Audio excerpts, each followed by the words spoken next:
Hey, it's me, Coach B, and welcome back to this episode of Breakthrough. This is a show where we like to get real about what it takes to build a business that works for you and not the other way around. So here's the deal.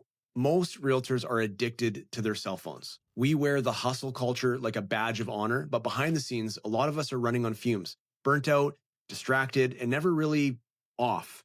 Does that sound familiar? That's why I decided to bring in three friends of mine for this interview: Ashley Metcalf, Tim Hill, and Sydney Fairman, who all know that struggle too well. These are high performing agents who have lived the grind, but have found ways over their career to create some boundaries, protect their peace, and still crush it in their business. And yeah, we're going to be unpacking a strategy that a lot of people wouldn't expect to be the unlock for having some peace of mind and separation from your business. And that's having a second phone.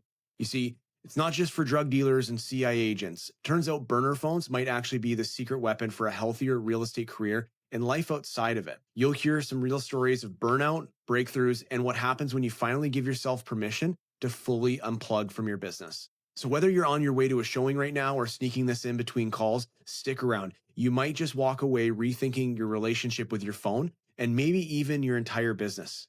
Let's jump in. I want to start off by first, I just want to say thank you for being here. I want to start off by reading you something out of a book. Yes, that's right. You didn't realize you were showing up for a Bible study, but here it is from the good book of Coach B. No, this is actually from one of my favorite reads of the last couple of years. Dan Sullivan, Benjamin Hardy. They wrote a book called 10X is Easier Than 2X. And I wanted to read you this passage from it first because I think it really will center our conversation. So this is talking about what they refer to as psychological separation from work. So it says recovery is crucial for being fresh, operating at your best, as well as career and life longevity. There's now an entire subsection of occupational psychology growing around the importance of work recovery called psychological detachment from work. True psychological detachment occurs when you completely refrain from work-related activities, as well as obsessive thoughts. Anyone have obsessive thoughts? Just me? As well as obsessive thoughts during non-work time. Research has found that people who psychologically detach from work experience less work-related fatigue and procrastination, increased physical health and increased engagement at work, especially during highly demanding times, greater material satisfaction even with a heavier workload, increased overall quality of life, greater mental health. And they go on to say, if you're never fully unplugged, then you're also never fully in the zone. Your ability to turn 100% on and work in a flow state is in equal proportion to your ability to turn 100% off and fully release and let go. So that's from Benjamin Hardy and Dan Sullivan's 10X is Easier Than 2X. And I guess I want to start off with you, Ashley. Have you ever experienced full detachment from work before? You Yep. have? Okay. How? And what was that like? Well, the first time was I was super burnt out and I was at the like F this, I'm done. I can't like I've had it. And I left my cell phone on my desk at the office. And my husband Josh and I went to Costa Rica for 3 weeks, and I had no phone, No phone. nothing. I was like, he has a phone, that's fine. Yeah. So that was like my first detachment from work. And I thought that I would miss having access to my phone, and I did not in the slightest. And that was the most restful 3 weeks off I've ever had, Interesting. ever. We're going to unpack that in much more detail, but I'm curious, Tim, can you remember the first time, if you've had it, where you've had complete psychological detachment from work? And no, not when you're sleeping. That doesn't count. You're awake and you're not plugged into your business. And the thing that I really find interesting on that paragraph I just read is the not obsessively thinking, because how many of us maybe do take a break, but we're thinking about work the whole time? I'm curious, Tim, when was the first time you had psychological detachment from work? Well, I know when I made the conscious decision to, well, because of that same feeling Ashley was having, it was October 2017. And I was like at my wits' end. I had launched a development project. The condo market was crazy at that point, and I did a good chunk of resale. So it was like up at 6 a.m., in bed at 1 or 2 a.m., living off of coffee. And what I did is I literally went, one of my clients works for TELUS, and I called her. I said, I need another phone. I don't care. I'm coming in. Like, just get me set up. Give me another number. I bought it. I went to a good friend of mine in the office who was helping with the project too. Said, "This phone's yours. I'll be back in a few days." And went to Whistler with my wife, and just like, we didn't even really leave the room, honestly, because it was just, it was also, it's weird to not be working, because also, at least in my tenure in the career, it was very much hustle culture. And I certainly fell into that. And it was like, who can work the hardest? And yeah, so that was my first time being stepping away from it. And then it was, kind of an addiction to have that balance, which I've fought for the last 8 years, and it comes and goes, but I felt it. And it's so rewarding. You come back and you also get to focus on yourself, right? Your life, your partner. I have a kid now, that kind of stuff too, where you're present. And that's a hard thing to do in this business. And Tim, I just want you to acknowledge and celebrate me for how hard it was, but I resisted the temptation to talk about Viagra on your Never Left the Room and Whistler thing. Oh, okay. I was like, where are you? I was waiting for that. I was thinking, I'm like, I'm not going to say it. I'm not going There to was a say lot of it. Netflix for sure. You can figure out the rest. That's awesome.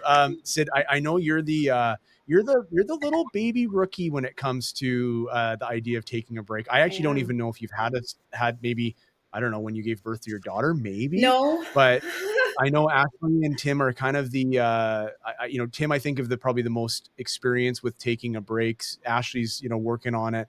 But you're very new to this. Mhm. When was the first time, if at all, that you've had psychological separation from work? I think early on in my career, I went away and didn't have cell phone service. So it was an accidental psychological detachment, but I wasn't aware of what that actually was. And I think at Yeah. the time I thought I was busy. Obviously, as my career has grown and I feel responsible as the team leader, I've found it really challenging to take a break.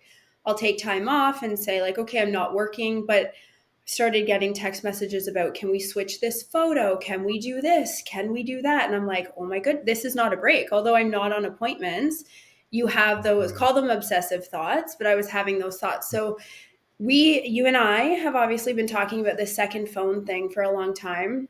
I went into Rogers. I'm like ready to buy the phone. They're like, they're on back order for 4 weeks. And I was like, no, like, no. So I had to order one from Apple. But this summer, so I've obviously been going through like lots of life changes.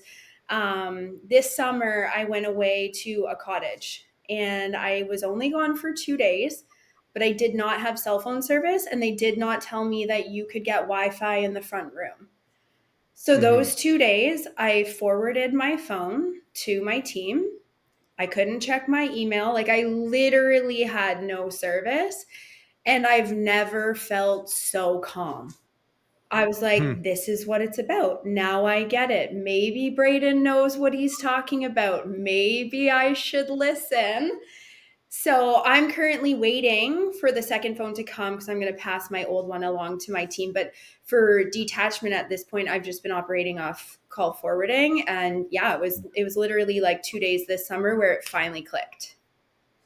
I love that. And we're going to, on our next coaching call, we're going to talk about this magical place called Facebook Marketplace where you can buy a slightly old phone No, I don't tomorrow. want an old one. I want a brand new Yeah, one. I well, want a you're brand new so one. fancy. Fine.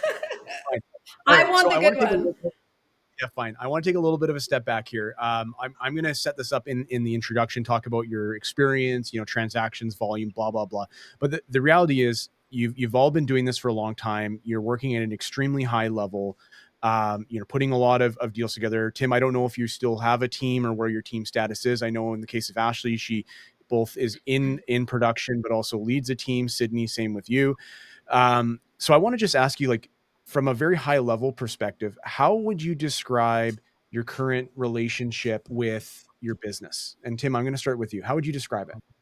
So I do have a team right now. I have one agent working with me. Okay. Started February 1st. So I was solo from June 2023 to February 1st this year, 2025. My relationship with my business is much better now.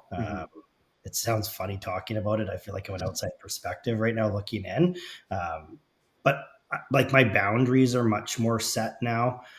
Communicating them at the beginning stages with buyers and sellers has been really important, especially for the clients that I worked with 10, 12, maybe 15 years ago, who everything was text or call Tim. Tim's got this. Tim can update that, photo or Yeah. appointment, like Cindy was mentioning, to just structuring, like reminding ourselves, okay, we run a business. If you need to get a hold of a lawyer, you can't usually reach them without going through their paralegal or legal assistant. So why are people able to, reach me directly just by looking my phone number up on Google, right? Of course, Mhm. that's a rabbit hole. But it's much healthier because like I'm not afraid to do things where it's like, okay, the evening's a little lighter. I'm going to throw my phone on D&D or leave it in my home office, go have dinner at the table. That's my 1 hour appointment. If I was in a legitimate appointment, you wouldn't reach me anyways, and then come back and see what happened. Right. So Yeah. just not afraid to do those things anymore. I'm not thinking, oh, I'm going to miss that lead call or that deal. Yeah. And Tim, I want to circle back to the boundaries word. Could you, assuming it's not too vulnerable to share, um, can you take us to the moment when you realize that you need to set different boundaries or a boundary for the first time in your business? Like what happened that led up to that moment where you're like, fuck, I need to do this differently? So there's a lot of points. I'll try to give you maybe like a couple that were really important to me. So when you do, I always say I retire for the evening. That's just one of my funny terms. I literally tell clients like, "Hey, just send you an update. We don't have an answer, but I'm retiring until the morning." Right? Like just not quitting. I don't know. I like that word for some Mhm. reason. When I go sit on the couch and try to be mindless, like that's for me. If I cannot think about something and just be present, that's what I need. So, like back in the day, I used to play Candy Crush on my phone, right? Or you browse Facebook, Instagram, whatever. The issue that Okay, I okay, Tim, that's too vulnerable. oh yeah, That's let's we'll cut that out of the edit. But yeah, that thanks. addiction is gone now. I don't even have the app. Okay, my hand might Okay, be all right, all shaky. right, all right, all right, all right. What I was having trouble with is when I'd see something come in, a text, an email on this individual phone, which was my life source to play my games or social media, whatever it might be, or it's sitting next to me when we're watching TV. I'd see the message or the email, Yeah, your mind automatically responds to it. I'd always just respond because I go, it's going to take me twice the time if I wait till tomorrow to respond. So that was probably an addiction to work, though, too, mhm, right? mhm. So do not disturb function was awesome when we got that. So my phone from 9 p.m. to 9 a.m. religiously is on DND. Like good luck reaching me unless we're negotiating an offer that has to be done that night and it's in the midst of it. And if I'm lucky enough, I'll turn it on early at 8. I very rarely quit or retire before Mhm. that. Um, I lost my train of thought a little bit there, but it was having the separation where I didn't have to see the work, Yeah, right? If I didn't know what was going on, I couldn't think about it. I couldn't respond. And it allowed me to just be in my own personal zone and time.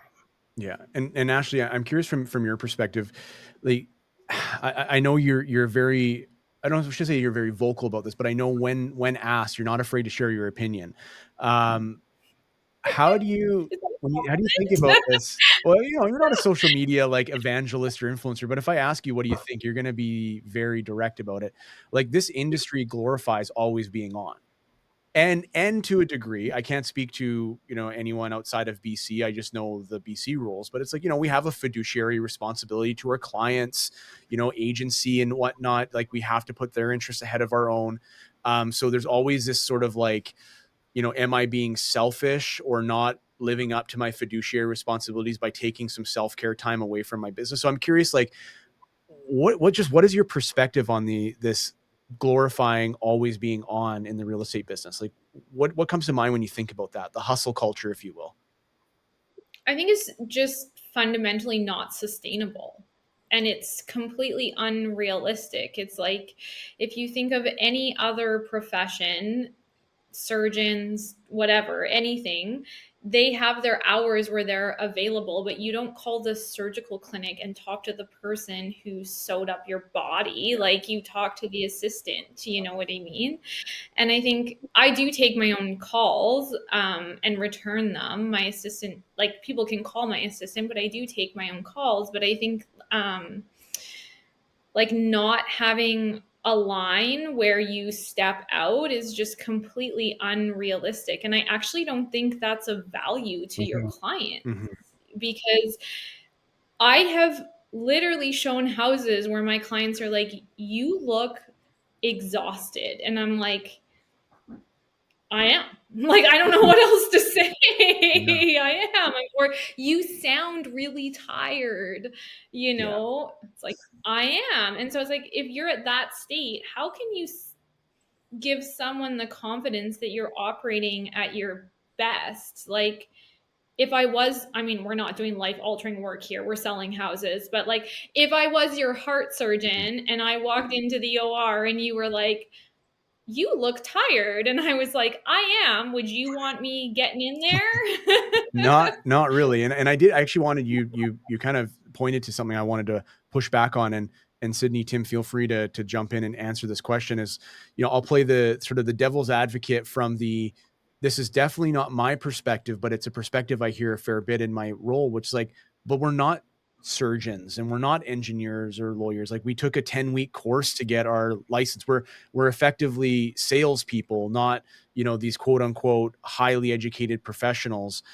Not to piss you off or my audience, because I don't believe that, but I'm curious, like Sydney, I'll throw it to you for a second. Like, when you hear that perspective of, well, yeah, but you're just a salesperson, like I expect you to be on all the time. Like, what comes up for you? I think I've struggled with the back and forth on that because Yeah, our appreciate industry has always been labeled as, you're just like a used car salesman. But at the very end of the day, there are 20% of us who are in the top of the top. And we are solving big life problems. We it. are Mhm. taking Yeah. care of the majority of people's largest assets.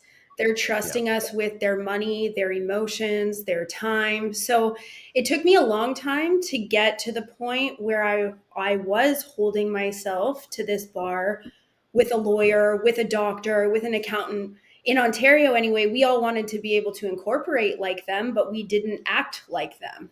So Mhm. it took me a long time to sort of reframe my mindset. But when you sit down and think about it, we are taking care of people's lives too. It's just a Yeah. different aspect.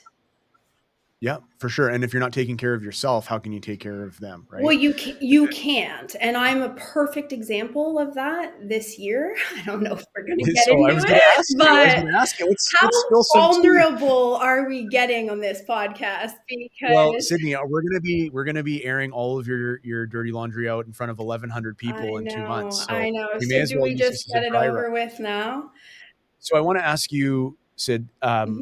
what happens when you never really turn off? Well, your marriage falls apart, your life falls apart, you think that you're functioning at your highest and best and that nobody will know, but it's bullshit. Like your clients who know you well, they see right through it. Your service changes, your response time changes, your attention to detail changes, you're missing little things like the fundamentals or the pillars in your business change if you're not highly systemized and on, right? So for me, just in my personal life this year, not shutting off, not taking care of myself, it's definitely cost me clients or future business, or at the end of the day, money for screwing up a deal because my head wasn't in the right space.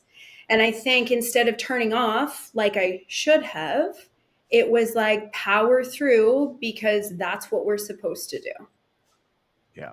And I would say that's it's that way of approaching our work is the reason why we've became successful in the first place, For sure. Like right? I Like was that's caught up in hustle culture. Like it was like grind, grind, grind, like take pride in well, showing a house on Christmas Day. Like I look back like 15 years. Are you kidding me? Like I'm leaving Christmas dinner to show a house? Not a chance now. But well, that's what it was. and I do co-sign that. However, I would say I think one of the challenges is I think there's seasons in our careers. And so to really actually make it in this business, you've heard the 85% failure rate in 5 years, Yeah, right? So like to not be that stat, you probably do have to be a little unbalanced and sure. unhinged in the beginning. The challenge is, I don't know what study to believe, whether it's 7 days, 21 days, 66 days, 90 days, but whatever, however long it takes to form a habit. Could we agree that if you've been doing something for 5 years, it's probably a habit at that point? I think that's a big part of the issue. It's like, it's so hard to get established. And then once you're established, you forget that you don't have to work the same way anymore. Yeah. Yeah. Yeah, I Right? agree. I chime in with something. Say that, Tim? I chime in with something. Yeah, please do. It's me. It's really looking at running it like a business, because I'm assuming at least most realtors, maybe not all three of us, but started individually at some point. Mhm. So you felt like you had to do everything. And I mean, I tell new realtors they're generally not financially capable of it, but if you could split an assistant with even 2 or 3 realtors, and even though doing those tasks is important, but actually running it like it was a business, it opens at X time AM and closes at Mhm. Y time PM. And having that, even I think incorporation is also important. Paying yourself, not just like, oh, that was a great month or great 6 months. Let's go buy this, that, bag, car, shoe, whatever.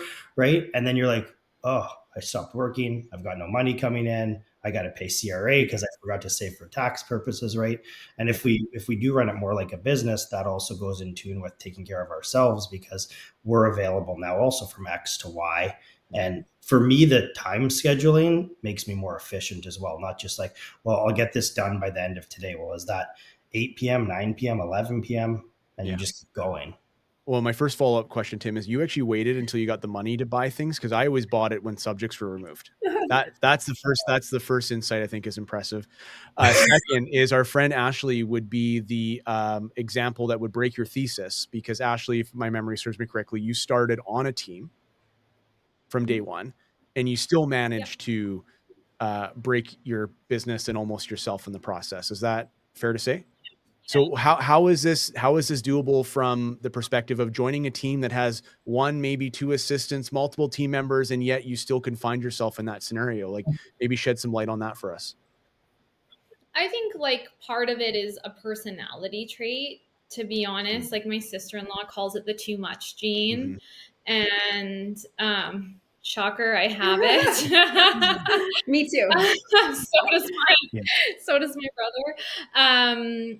So I think part of it is just fundamentally who you are and what you want.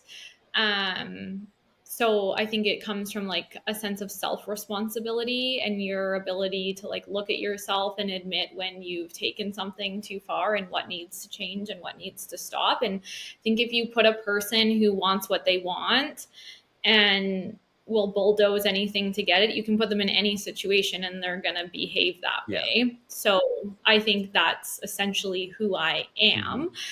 I think the other thing is when you're running a team, it is a business. And things come top down. And if the person at the top is expecting people to hustle at all costs, well, that becomes the expectation for the That's the team. culture. That's the culture. Yeah, it is a business. We have assistants, we have agents who work with us, for us. They look to us to be examples of what's expected of them. And if we aren't advocating for them to take care of themselves, they may not feel that it's their right to do that. So I think all of those things work together to create that type of environment. And it's the majority of it has to do with the person. Yeah, for sure. I mean, we could probably spend 7 hours unpacking unresolved childhood trauma and why we're so good at sales as a survival skill for life. But hey, I'll leave that. I just call my therapist Vicky. Well, no, Mandy's going to start her own podcast, and she can unpack those therapy topics on her podcast.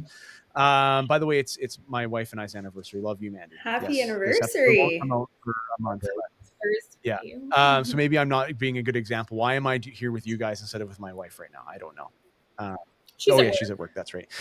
So there's a lot of different ways that you can achieve this, separation from work. And obviously there's hiring an assistant, whether that's an in real life person, a VA, starting a team. Tim's talked about, time blocking, et cetera. But the thing we want to specifically look at from a strategic point of view is this idea of a burner phone. Yes, not just for CIA agents and drug dealers.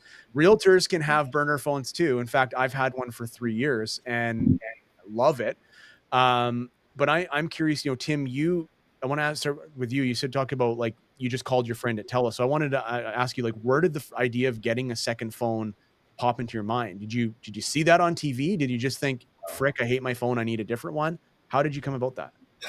Well, I mean, I was fed up in a nutshell. Yeah. I was done.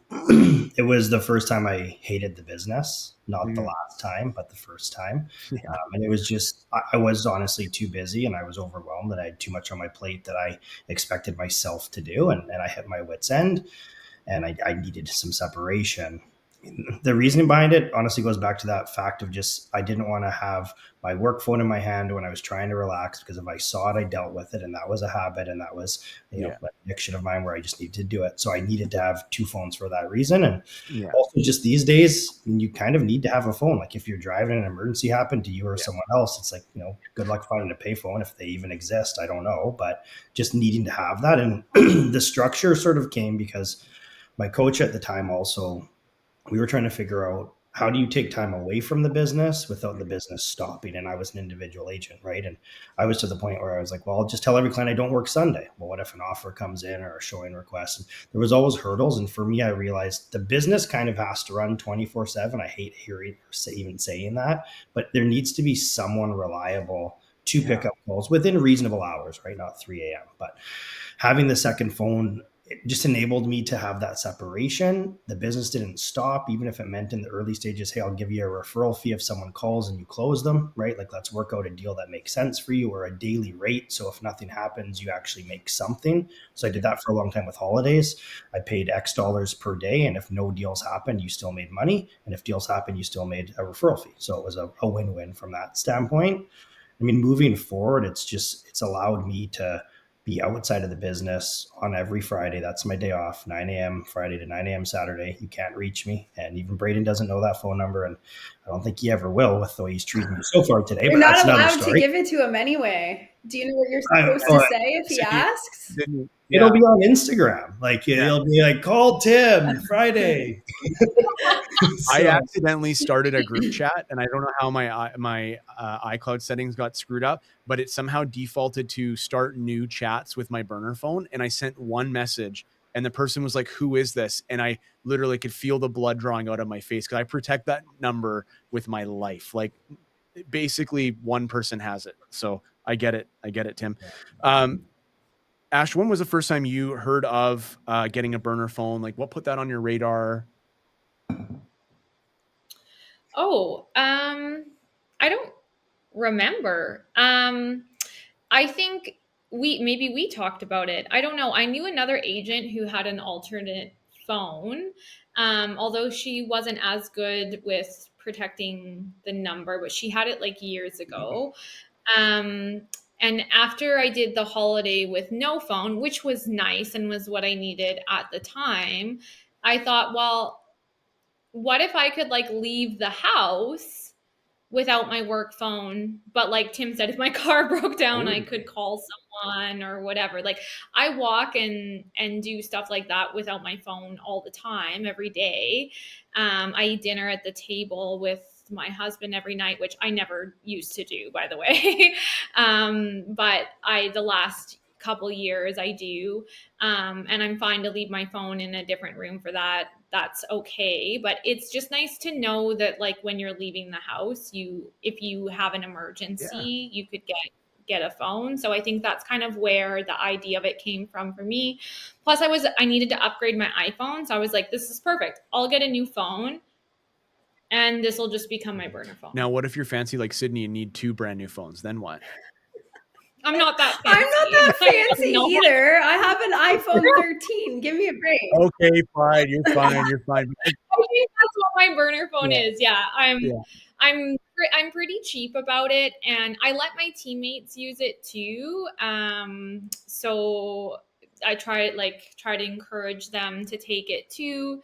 So I do pass it around the office as well. But I don't give the number. I actually don't even know what the number is. I actually don't know the number of mine. I'd have to look it up.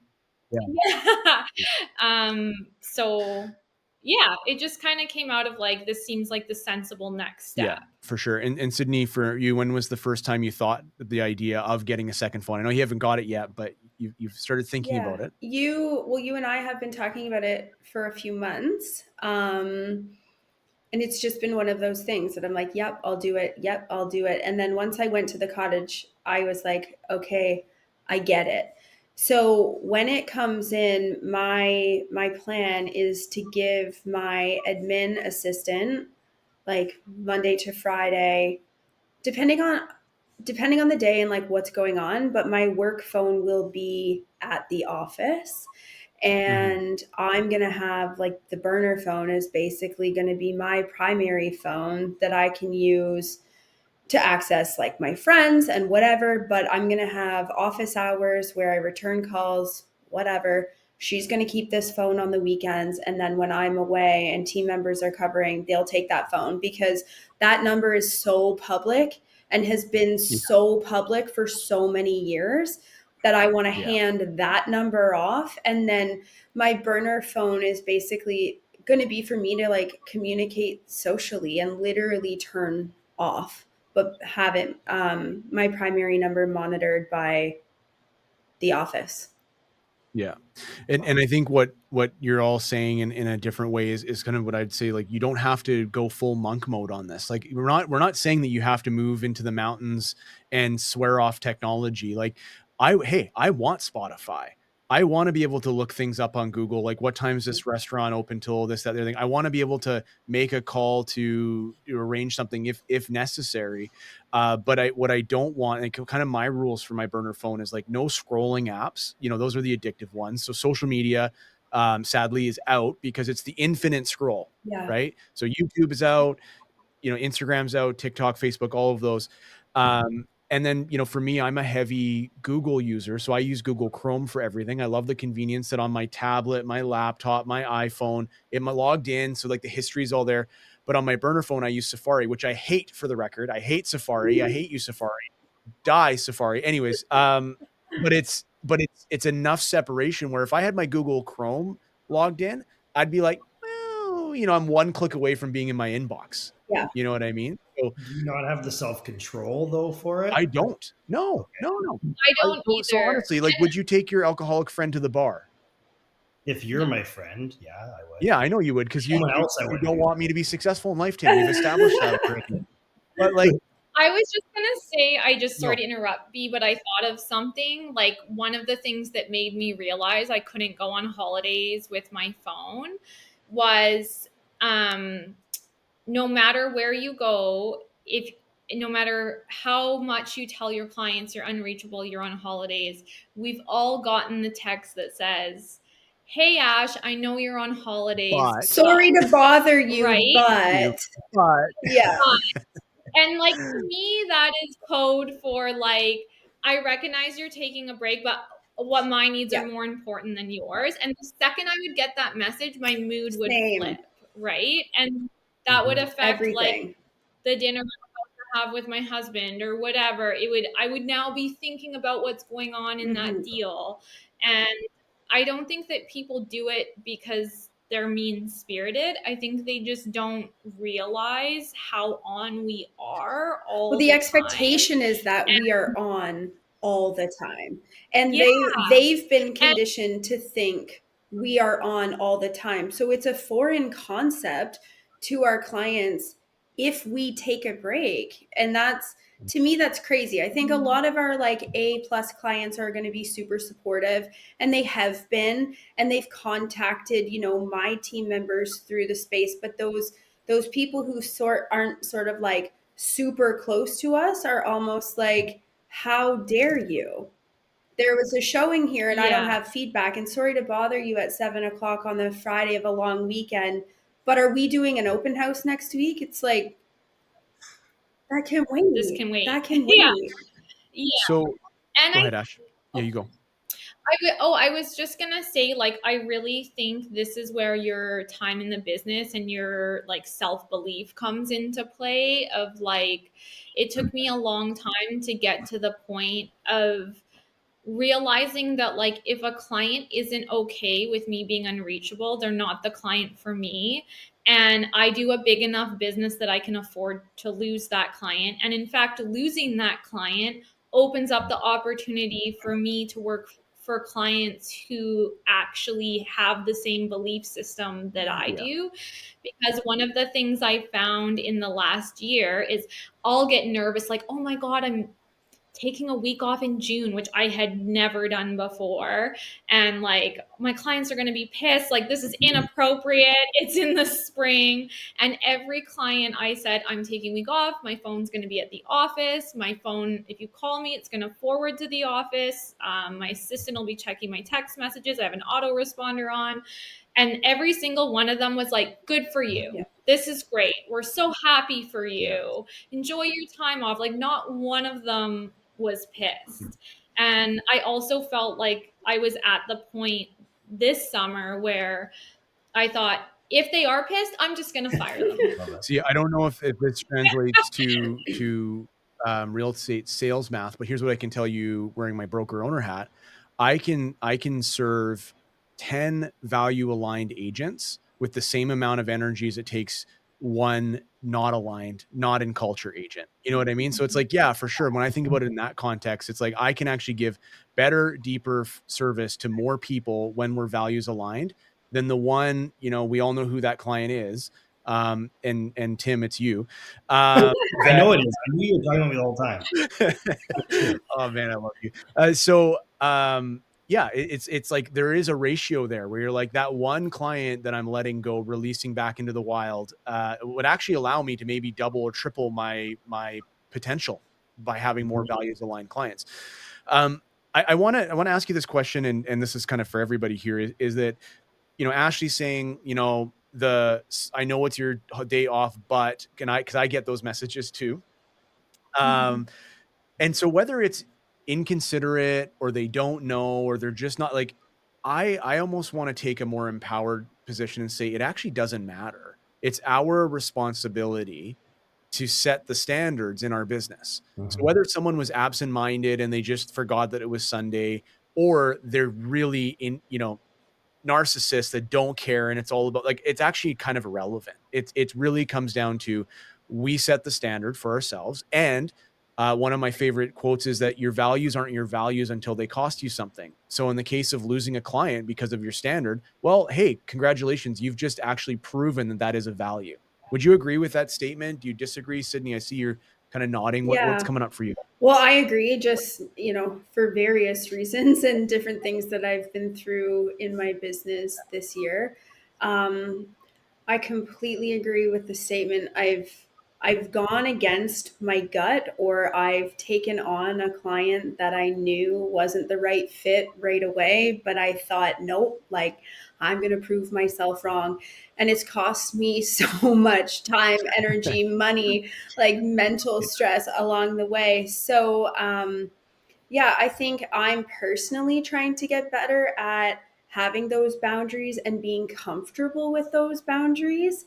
I don't want to come across as like, oh no, she doesn't need this or she doesn't need that, or business is big enough, she doesn't care. Like, I try to walk that line of like, Yeah, it's what, a tough line to walk. yeah, Sure. like what is against my value, what is my ideal client, what fits, what am I willing to accept or not accept, and then stand firm in that and be okay with holding my head high as I move forward to like protect my own peace. I think I just firmly believe in, I think balance is a word that gets thrown around, but like, I personally don't believe in trying to make every client work for me. I don't work for every client. I don't care about a stat, but I think it's something that we can get caught up in really easily. And throughout, the first part of my career, like, I would say yes to everything because I just wanted to like get better and make more and build this business. And now I'm like, fuck this business. Yeah. You can edit that out. Don't put that on there. But like, the burnout is real. And I don't think, like, I think there's so many realtors who don't speak about it. And the second phone thing is an amazing idea. It's like, it's genius. I would like to give Braden credit for it, but it probably wasn't his idea. So Definitely not. it's I learned it. I told you already. I learned it from my drug dealer. I'm like, yeah. this kid's a We have family to man, page you. and he wants to separate his family life from his illicit activities, and I respect that. I did, yeah, and I mean, it's a great way to like to turn off and to detach. And I think that that if more of us were honest about the fact that we are burnt out and can't do all the things and say yes to things we shouldn't do, I think there would be a lot of agents who have really great businesses and we would all be really happy. Nobody would be an asshole to each other because they're tired, they're exhausted, they're trying to service 25 people. But it's never about that detachment or that balance, if you want to call it. It's about more and this award and that, and that's something that just sort of makes me sick. And I would say against it to that is like, you know, not to go full coaching call on this, but it's like we can't can't control help that. We yourself. can't boil that ocean. We can lead by example and hope to lead Exactly. and inspire. But you know what? I'm not going to wait for every realtor to self-regulate so No, that I can have peace. So it's like it's no, time to take responsibility. I want to throw it back to you, Sydney, because you are the on the precipice the of baby, getting the the baby. baby. What are your, and maybe they're not there all the time. I find it's like if I'm tired or grumpy, that's when my self-limiting beliefs come from the background into the foreground. So like Mhm. what are the yeah buts or fears that you have? And maybe Ashley and Tim can give us a little Yeah. bit of insight from their experience on that. I think initially it was, yeah, but my clients want me, Okay. right? I'll write that. Let's list them all out and then we'll go through them one by one. Write them on My your little clients want board. me. Yep. My clients Yep. want me. Yeah. Yeah, but they hired me. Uh-huh. Yeah, but they're my friend. Right? Yeah. Like, yeah, but I've done so many transactions with them and I see them at the gym. So for me to not answer, like, that's weird. Or yeah, but I honestly think it's, yeah, but you don't deserve to turn off. You Mm, signed up for this. This is the mhm, career that you signed up for.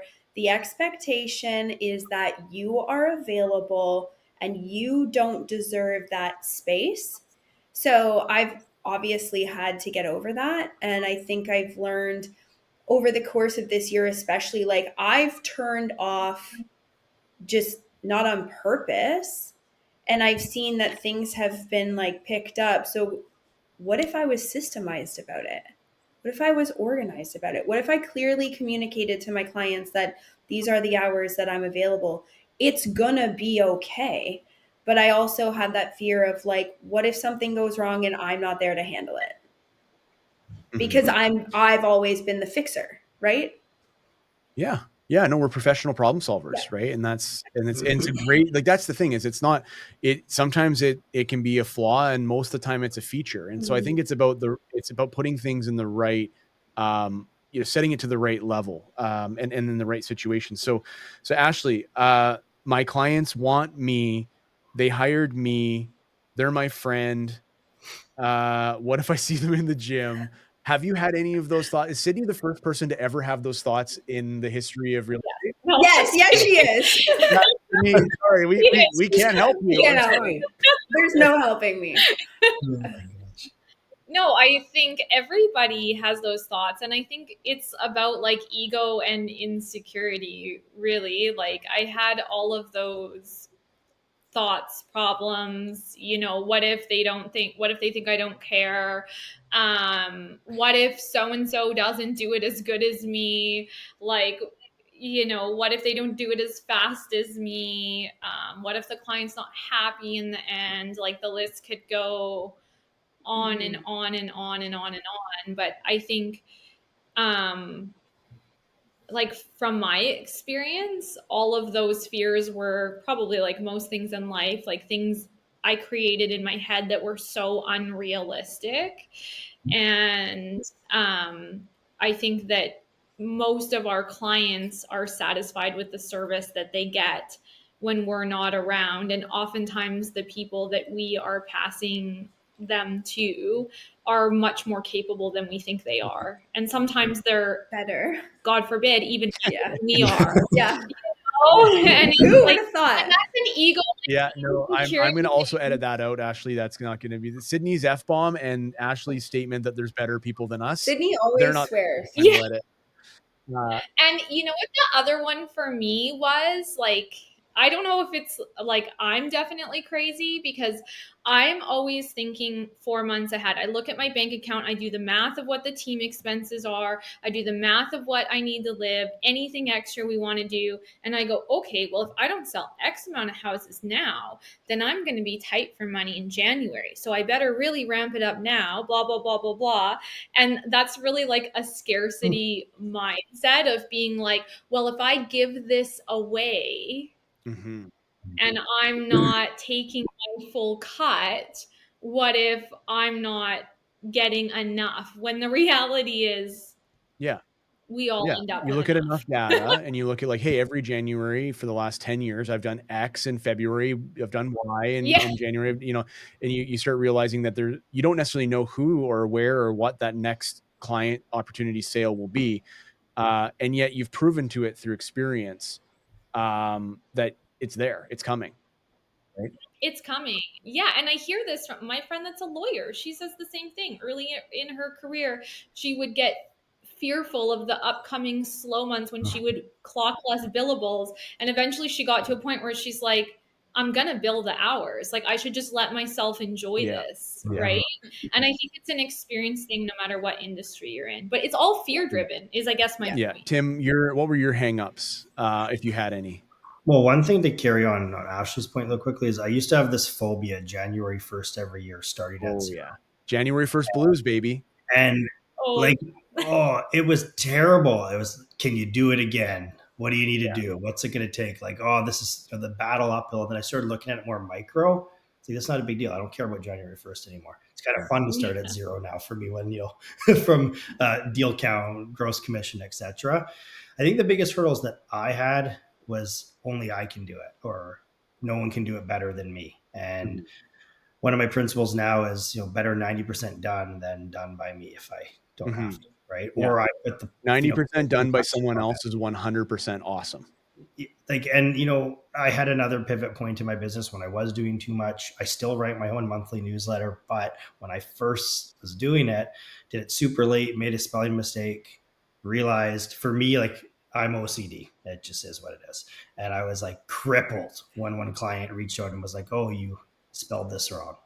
And then the next month, I decided to make fun of myself, and Yeah. I just let go, and it was fuck perfect. And that Yeah. became my slogan that year. Yeah. That was probably the biggest change for me.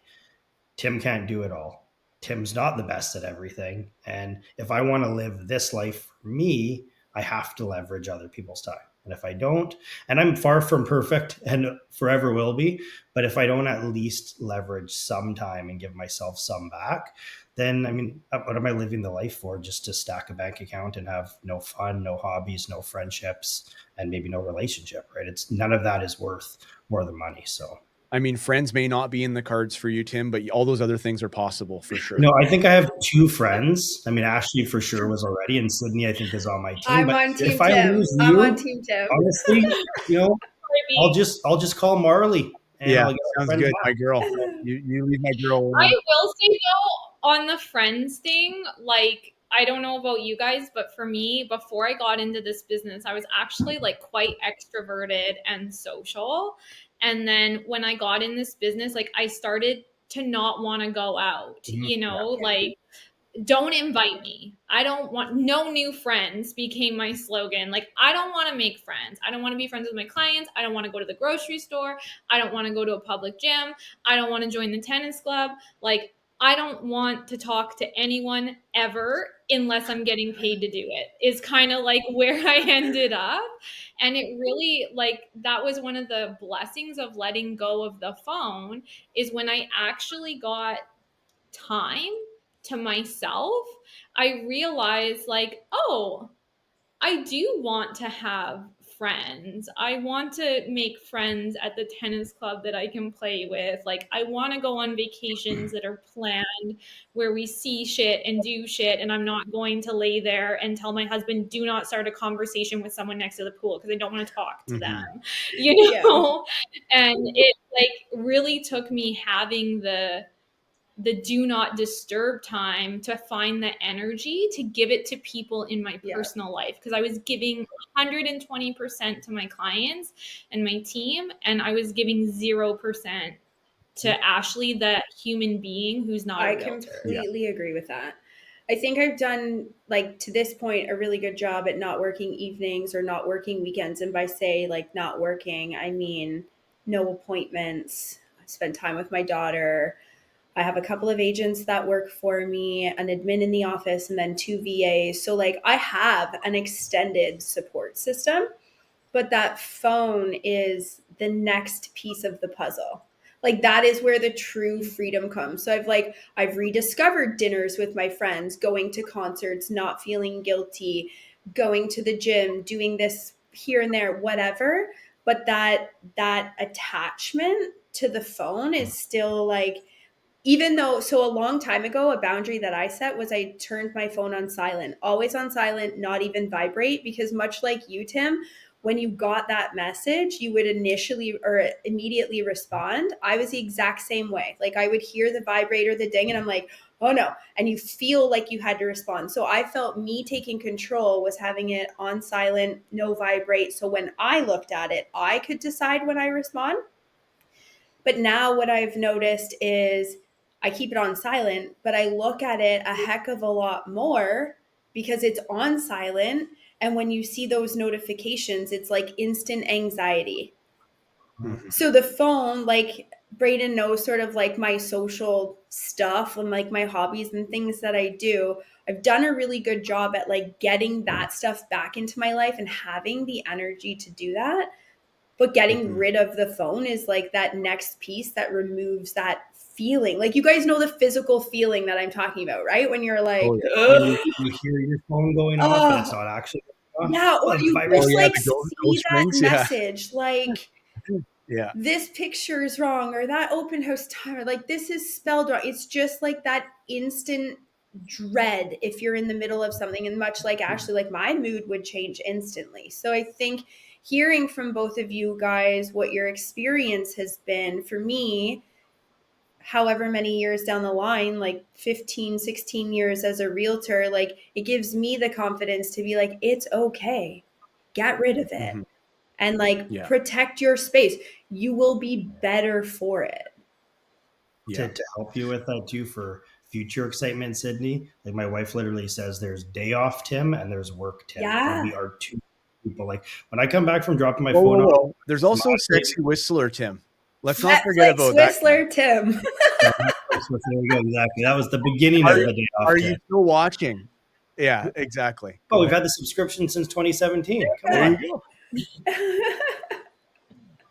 Yeah, I want to round this out with some more tactical, tips and tricks and stuff. But just to share a personal anecdote, as you all three of you know, Mandy and I have a 11-week old golden retriever at home, and we're crate training her during the day.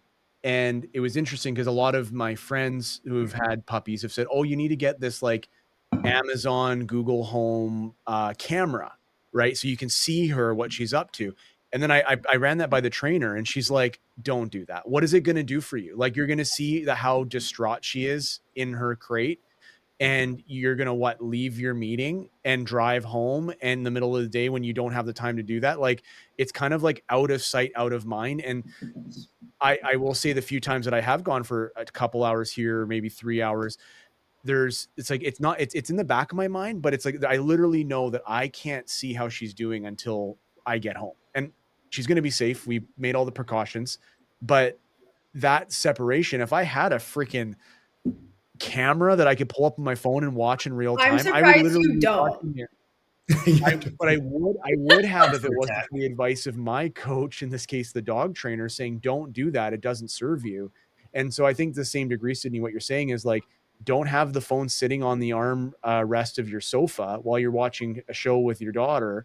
Because when you see the ping and it says, "Hey, my Mhm. clients have decided to go with another listing," or, Another, it's like, oh, yeah. ruined it, right? I've started also It's too with like my sleep notification. So every night at 9 o'clock, it flips on. So I can't see anything, and it flips off at like 6 a.m. But there's still the attachment. It's Yeah. still there. And it invokes, never used to like invoke this physical feeling. It does now. Mhm. Mhm. And so So I'm really excited to not feel that. Yeah, I'm excited for you too. You mentioned that setting. So let's talk. You're in the last. Are you guys okay for another like 10 minutes or so? Is that okay? Yeah. Yeah. For real? Yeah. Okay. My ex-husband Um, might walk in the door, the dog might bark, but that's fine. He's nice. He's fair. a nice guy. Cut that out though. The nice guy. The A nice lot guy. of editing going on. Cut it He's Here. just all the nice. out. Julius has never. Crop us Yeah, out. Julius has never had to work so freaking hard in his life. He's gonna charge me extra for this freaking episode. Um, okay, Seriously so though. let's talk. Okay, I've written down 3 timestamps for you. That's 3 more than I've written in any other episode, and I've been doing this for 2 years. You Okay, knew what you so were signing up for. yeah, when we do this live on stage, there's no edit button there, right? I won't swear probably. Maybe. No, you will. Okay, so let's talk about tips and tricks. So I'm going to start with some basics like models of phone. Did you like your iPhone users? Did you get an iPhone? How like what have you done there, Tim? What about you? Let's do a lightning round here.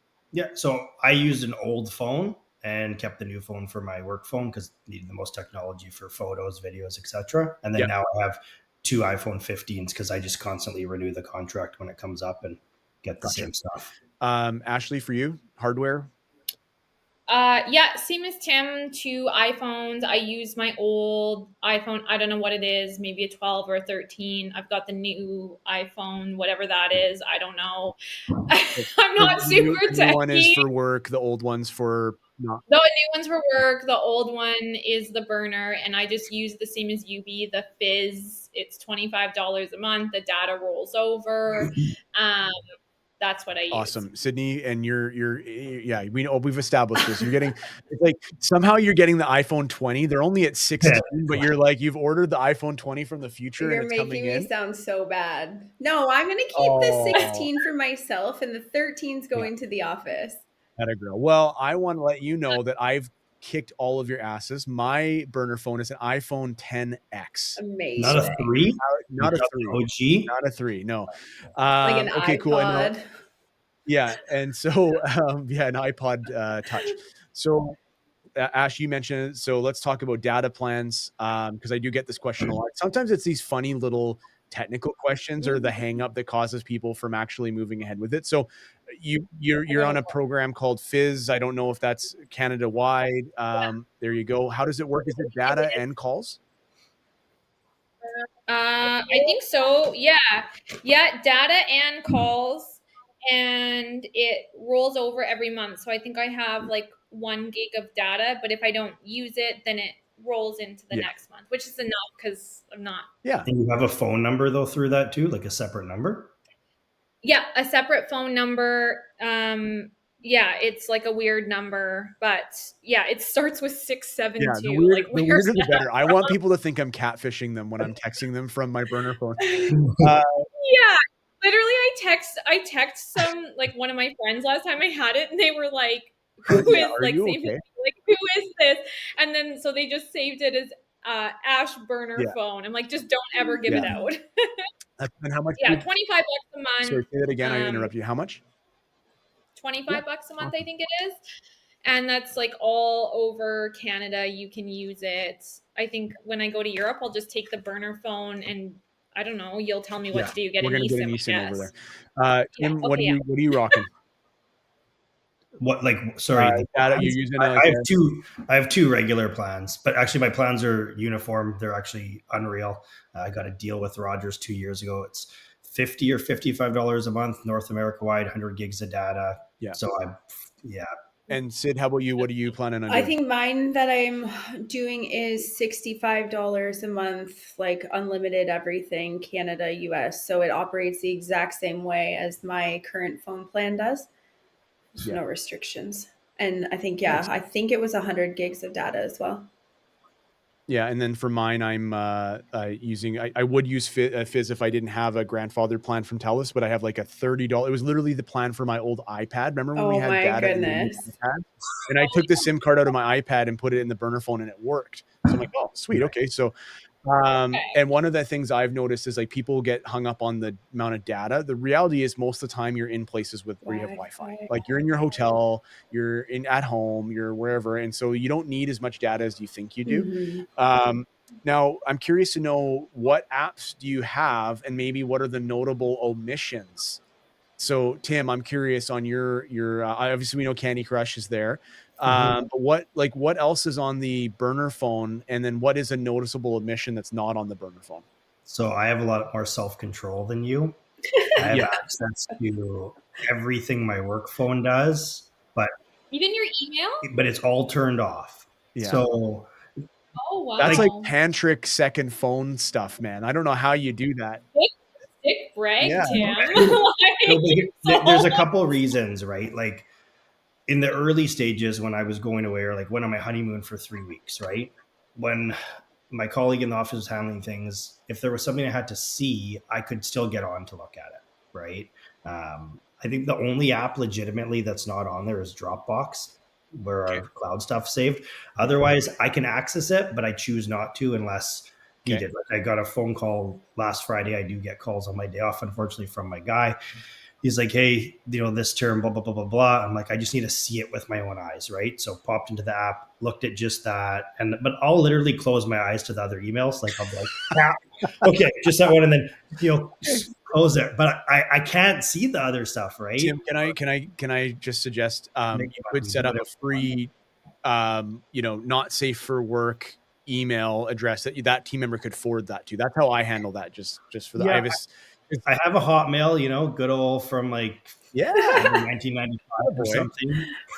Just a consideration, because if you accidentally, as you're squinting, see something else, like it just, you're playing with fire. But I like that. You should see me though. I Yeah, got it down. yeah. Ashley, what's on the burner phone, and what are the notable omissions from it? yeah, no work related. I don't even have my Apple ID on there. Like I can't even download anything. But no email, no Dropbox, no prospects, no broker bay, nothing. Like nothing at all that anyone from work would ever be possible like to And find you me. obviously have call and text apps on there, but it's for a different number, so you're not getting calls or texts to that phone anyways. No, I forward my regular cell phone to the office and have a text autoresponder on. I leave my laptop at the office as well, not even in my house, so that like if I get home from my trip, there's a buffer. Or I've even taken, believe it or not, staycations. So I've been able to relax at home and not work. And then on my burner phone, like really the only app I have is Airbnb, because we have an Airbnb in our house, so I need to sometimes answer things for that. And then I have a fitness app that I use for my workouts, and I have that on there, and that's Yeah. it. And Sydney, I know it's you haven't done it yet, but based on what we've heard, actually, maybe I'll tell you for mine, and then you can tell us how you think you want to Okay. set it up. So for me, no social media, no. I have Gmail, but it's my personal email, not my work email. I have calls and texts, but again, it's a number no one knows, so I don't get any real inbound. I have a sports app, so I can follow along with the news of sports. Airbnb, because usually I'm taking this phone somewhere where we're staying. And then I think my banking app, same idea, just so that Yeah, I use that. that. And then the notable emissions would be like, yeah, no social media. The tough one for me is actually YouTube. I don't consume a lot of content on Instagram or Facebook. I post more there than I consume, but I love going down YouTube rabbit holes. But it has the same nonstop scroll, so it's the same addicting thing. So if I'm on vacation, the deal is I'm allowed to watch YouTube, but on TV. So it's a more intentional choice. Like I'm turning on the TV, I'm opening up YouTube, I'm watching whatever, versus it just being on my phone. WhatsApp, but also WhatsApp is for my burner phone number, so it's not my regular one. So again, when we're in Mexico, they use WhatsApp a ton to communicate with people, make reservations, so that's there. And then Safari instead of Chrome. So again, I'm trying to make it because I'm not a man of steel like Tim Hill. I need to make it as hard as humanly possible to have any potential cross contamination between my two worlds. Okay, Sid, you've Can I heard it just all. I've How heard are it you all. going to build it? How are Um, you going to build it? I don't have the same self control as Tim, so No one does. no. Tim's not even real. You are like a hold on, One does. time out. specimen. It's still a different phone number. So like none of No. the stuff is it's not crossbreeding. It's I just couldn't even accessible. have my email inbox on there even if it was hidden. So I'm with no, you. no I'm with email, you. no Ruby. DocuSign, no Broker Bay, no anything related to work. I love like a good Facebook scroll or a good Instagram scroll. And I like if, don't even, Braden, you can't even judge me. But if I'm No, traveling no, somewhere, I'm like I saying like like to that seems creep so things on scary. Instagram. So like I'm gonna have my social media stuff on there, my banking, like things that I would use when I'm traveling, but Yeah. absolutely nothing related to work. And then obviously the only people that will have that particular number are my friends. So the social interactions change a little bit. And then Yeah. yeah, I just nothing to do with work. For me, it's literally work that I need to leave at the office. So if I have both phones during the day, like not a big deal because I'm on, but at Mhm. night, my admin has offered to take that phone home with her, or it simply stays at the office depending on what the schedule looks like. Like I want nothing to do with it. Yeah.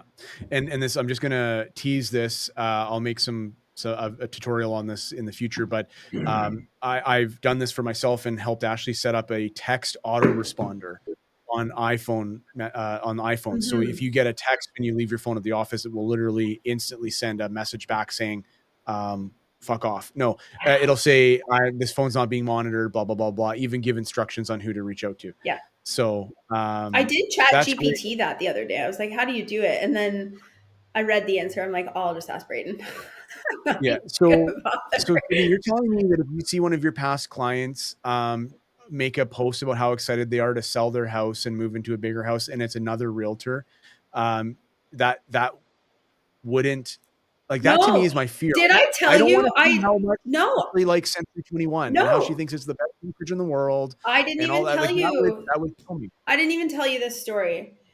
And I'll be quick. When I was in Mexico in January, I was on the beach.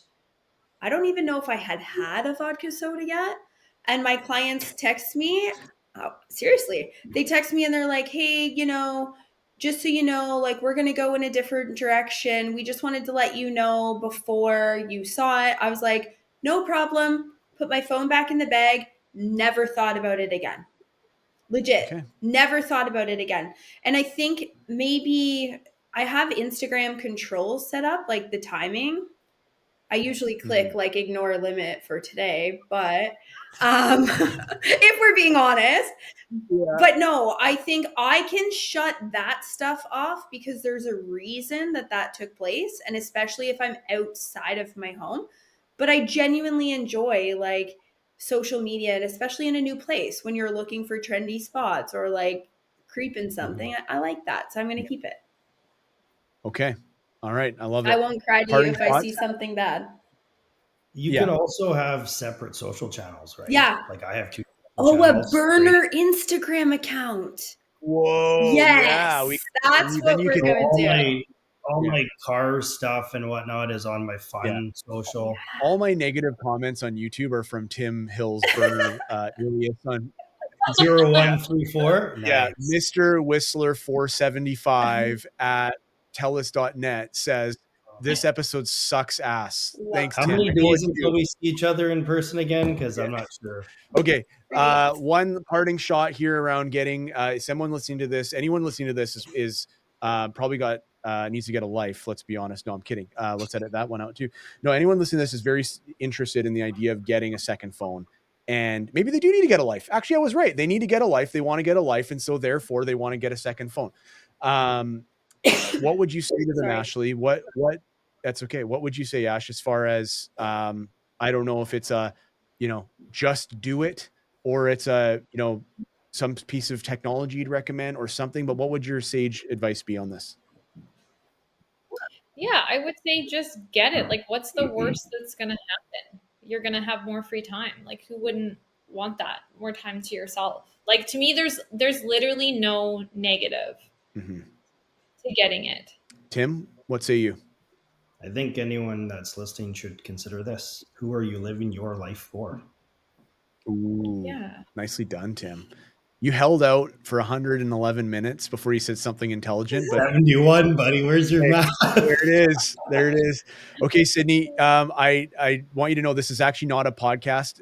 This is a intervention. So we staged this. We staged this for you. Thanks, What are you guys. hearing as the baby second phone user? I think, like Ashley said earlier, like just get over your ego. Tim just said, who are you living your life for? Like, it's really not that difficult. I think we overcomplicate things, and I think, you just need to do it. Okay, and Sydney, I'm going to ask you one question to see if our training has worked here. What is your burner number? Do you want the response that you gave me? Like, are we gonna Yes. put? I think it was go Yeah. fuck yourself. There we go. There we go. There you go. Thank you. That's what I wanted to hear. So if anytime I ask you for your burner number, that is You the told me that that's the response. I did not make Yeah. that up. So if you're not editing that, I just want everyone to know that that's what you told me to say. 100%. Okay. Yes. All right. Okay. Good. Well, believe it or not, I love you all, including you, Tim. Thank you so much for being here, and appreciate it. This is going to make a huge difference in the lives of a lot of agents, because I get asked about this topic shockingly almost more than anything else in the last year or so. People are always like, tell me more about your burner phone. So now I'm going to just point to this episode. So thank you for that. Thanks for having us.